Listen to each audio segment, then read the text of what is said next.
is made of these invisible and indivisible particles called atoms. Now, we will study the nucleus in the next chapter. Here, my reference is only to the particles called electrons. The entire chapter is to understand the nature of the atom. An atom is about 10 power minus 10 meter in size.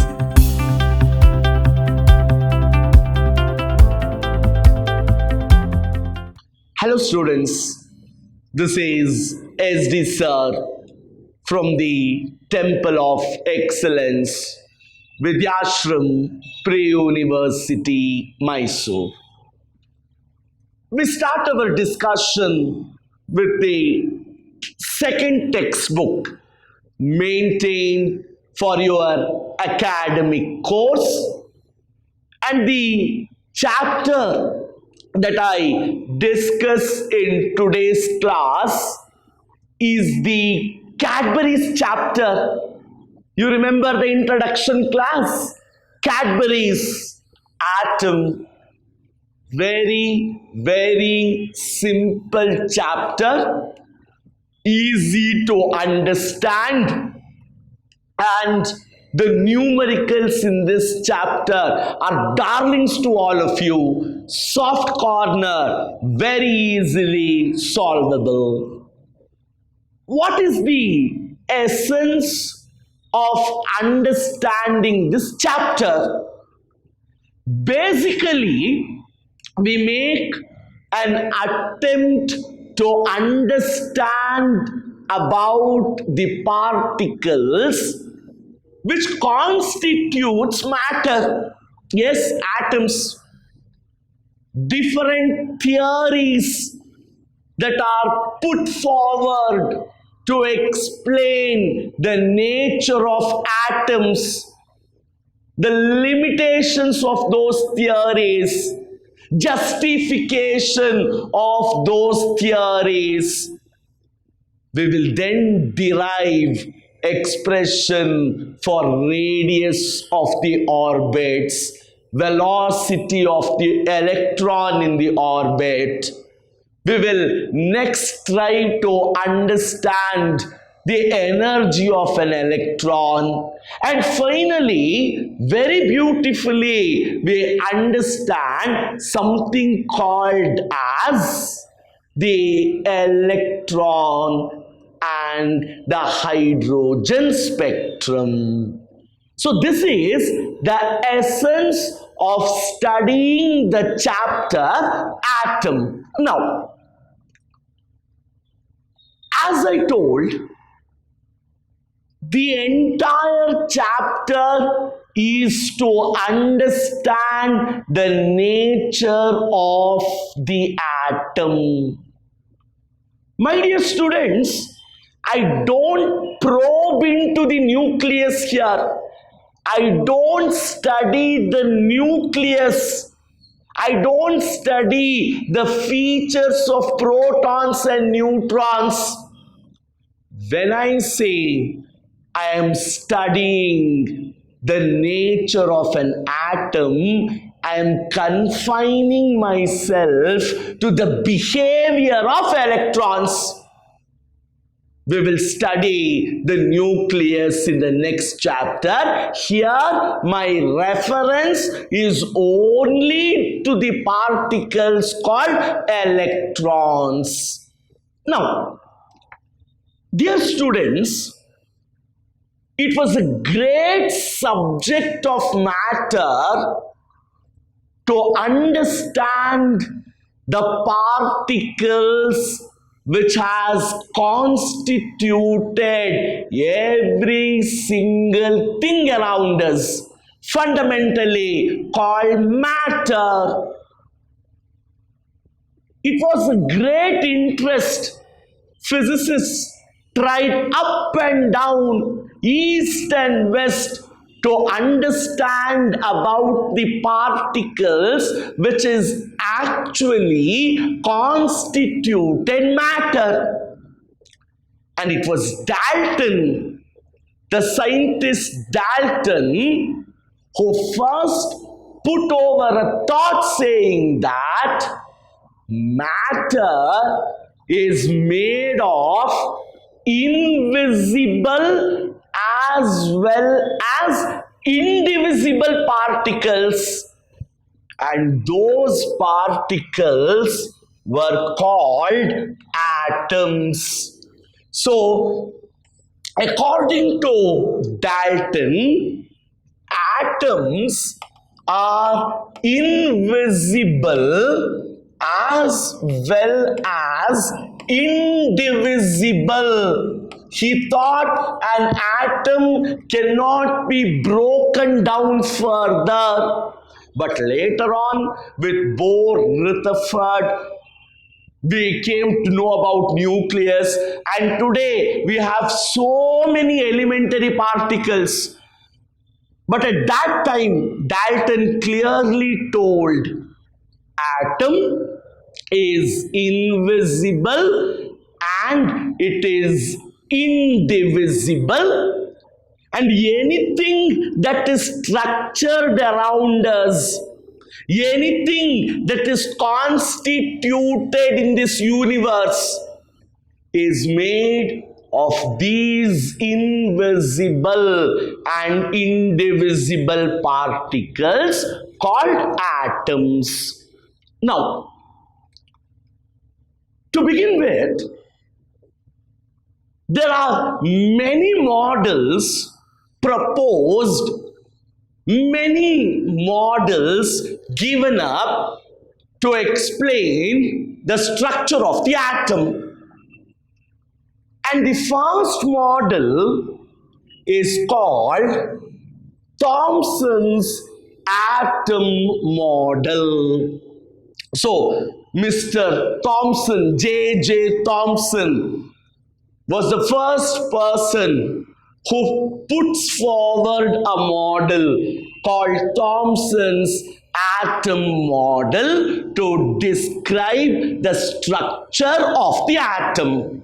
And he is very much associated with the discovery of the electron. Now, the postulates of Thomson's atom model. The first point, what did he describe atom as? He describes the shape of the atom, where he says an atom is spherical in shape. Very beautifully, according to J.J. Thomson, an atom is spherical in shape of a sphere. According to Thomson, an atom is like a sphere, spherical in shape. Now, this is important. The positive charges, please understand, what Thomson says is positive charges are distributed uniformly throughout the volume of the atom. According to Thomson, the positive charges are distributed uniformly throughout the atom. In whatever space is available within the atom, positive charges are distributed. And the negative charges are embedded between the positive charges. Embedded andre place ಮಾಡೋದು ಅಂತ ಅರ್ಥ.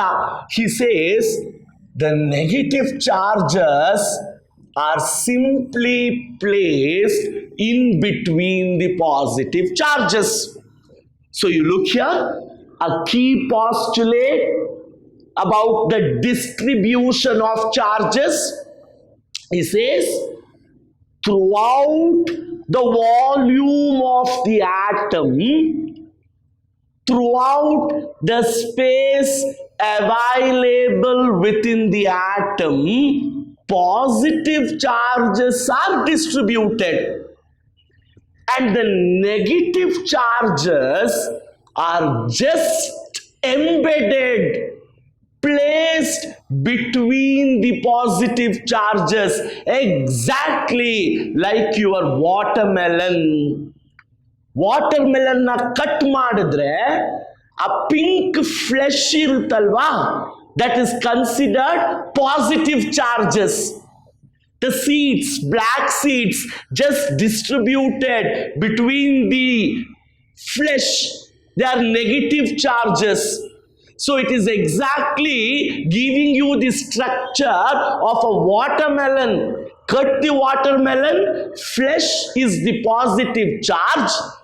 The black seeds will be the negative charges, and this model is also called plum pudding model. Cake. The body of the cake is the positive charges. Cherries are considered to be the negative charges. Cherries are distributed within the body. Therefore, it is called plum pudding model. So, somewhere he says, atom is spherical in shape. Mr. Thomson, what is the shape of an atom? Sir, it is a sphere. It is spherical in shape. And what is the nature of charge distribution? I have positive charges distributed uniformly throughout the space. Negative charges simply placed between the positive charges. My structure of an atom is exactly similar to a watermelon or a cake. Therefore, I call it plum pudding model. But people did not accept that. Why? There were certain limitations in Thomson's atom model. First one, it could not explain large angle scattering of alpha particles. When alpha particles strike this atom, they get scattered at all large angles. There was no convenient explanation for that large angle scattering, and this model failed to explain the features of hydrogen spectrum, and hence Thomson's atom model was discarded. Once it was discarded, the brilliant Mr. Rutherford comes into picture, and Rutherford says, no problem. You have done your part. Let me pick up. Let me try to explain what is an atom. Let me give you the structure of an atom.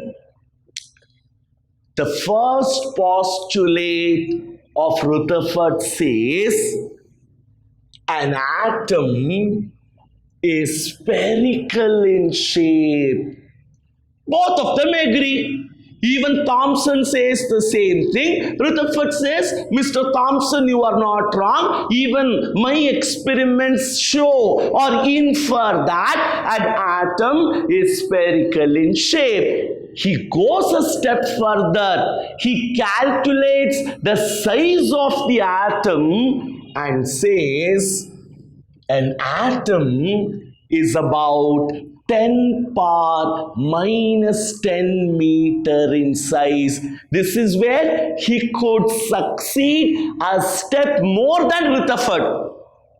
Both of them say, yes, atom is spherical in shape. Going ahead, Rutherford says, the size of the atom is 10 power minus 10 meter. Alpha ray scattering experiment, which I take up next, showed that at the center of the atom there is a positively charged nucleus, and the negatively charged electrons revolve round the nucleus in circular orbits, exactly at the center of any atom. There is a positively charged nucleus, and particles called electrons, which are negative in charge, revolve round the nucleus in circular orbits. And he also says the size of the nucleus is 10 power minus 15 meter. So he was able to calculate the size of the atom as well as the size of the nucleus. According to him, the size of the atom is 10 power minus 10 meter, and the size of the nucleus is 10 power minus 15 meter. And very interestingly, he says atom is electrically neutral.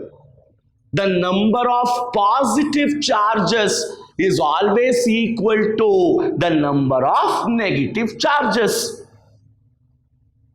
So people told, fine, we agree whatever Mr. Rutherford says, but there was a small clink in it, small disadvantage in it. What was that?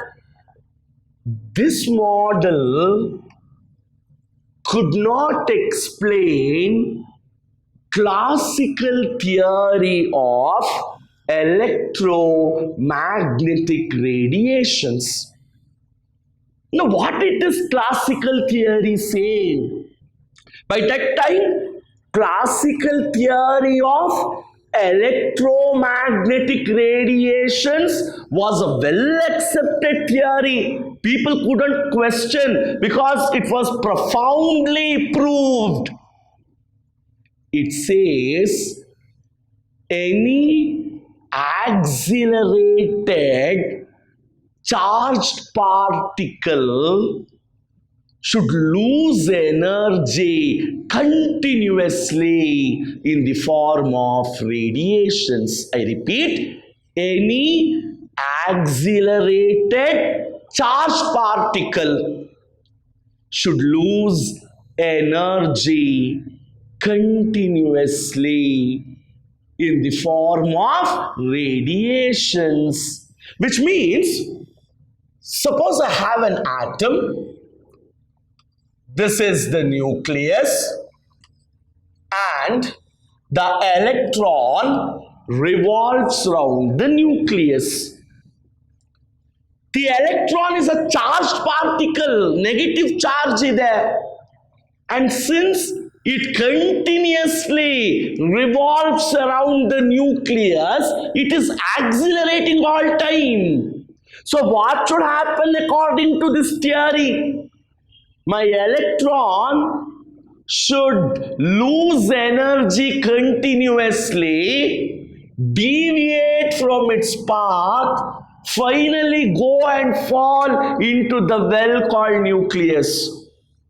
If this is happening, there is no atom, no matter. If that is not happening, yes, we are all existing. Rutherford did not have an idea about this spiral path of electrons. Remember, electron is a charged particle.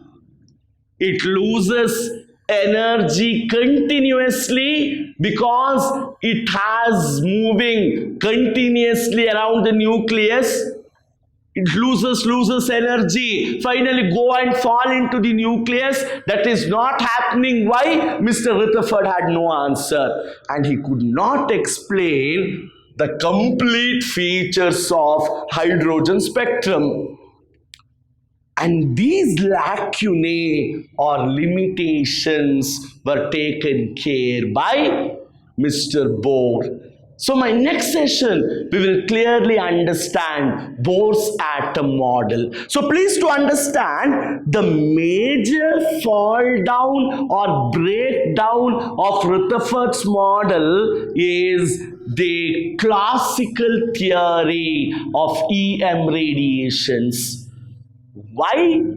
Electrons, in spite of being accelerated, in spite losing energy continuously, don't fall into the nucleus. We'll take up this justification with Niels Bohr in the next session. This was an introduction to the chapter. We will go to the classical concepts next. Until then, thank you.